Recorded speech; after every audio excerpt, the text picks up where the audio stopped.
Sabe uma coisa curiosa? Dependendo de como a gente monta uma frase, o protagonista da história pode mudar completamente. E é exatamente isso que a gente vai desvendar hoje: as vozes verbais. Elas são como uma pista que mostra quem está no comando da ação na frase. Vamos entender direitinho como isso funciona? Olha só essa tirinha do Garfield. O John chega todo feliz e diz: "E eu encontrei a decoração de Natal perfeita." Aqui não tem dúvida, né? O John é o herói da frase, foi ele quem agiu, quem encontrou.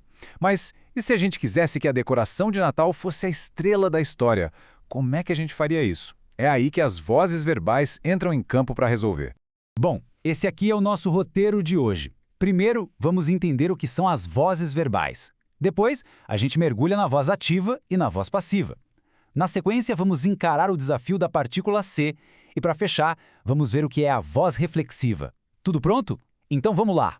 Então, começando pelo começo, o que raios são vozes verbais? De um jeito bem simples, é tudo sobre a relação que o sujeito tem com a ação do verbo. A pergunta de $1 milhão é sempre essa: o sujeito está fazendo a ação ou está recebendo a ação? É isso. E aqui está a base de tudo. É bem visual, né? De um lado, o sujeito agente. É aquele que age, que faz acontecer. Do outro lado, o sujeito paciente, que, coitado, só recebe a ação.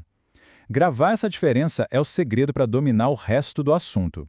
Agora, para dar uma cara mais formal para a nossa conversa, a definição é essa: vozes verbais são a forma, o jeitão como o verbo aparece na frase. E é esse jeitão que vai nos dizer se o sujeito é o piloto ou o passageiro da ação. É como se fosse o manual de instruções da frase, mostrando quem faz o quê.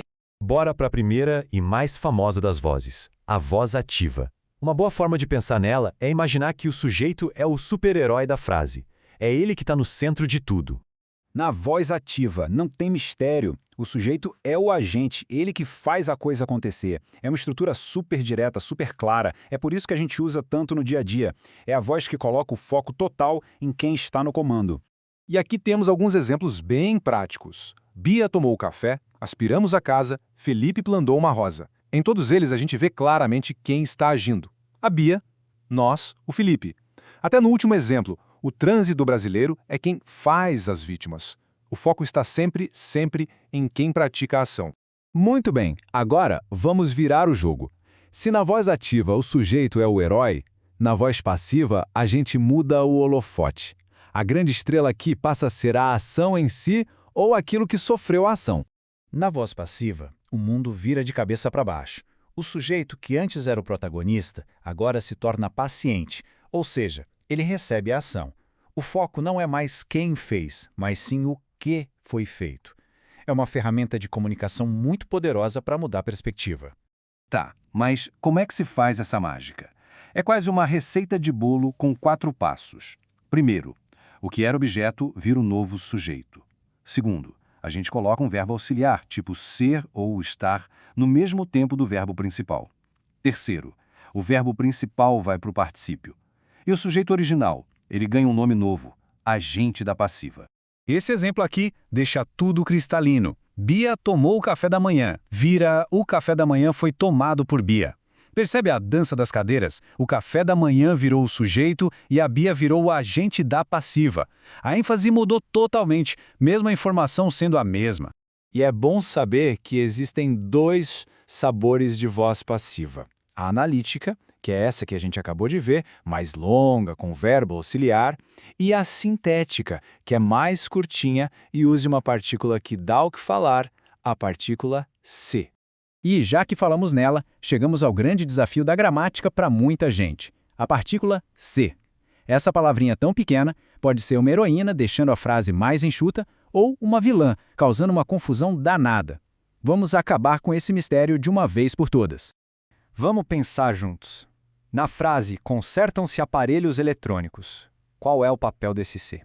Será que ele está ali só para dizer que alguém, um sujeito que a gente não sabe quem é, conserta os aparelhos? Ou será que ele está ajudando a formar a voz passiva de um jeito mais compacto?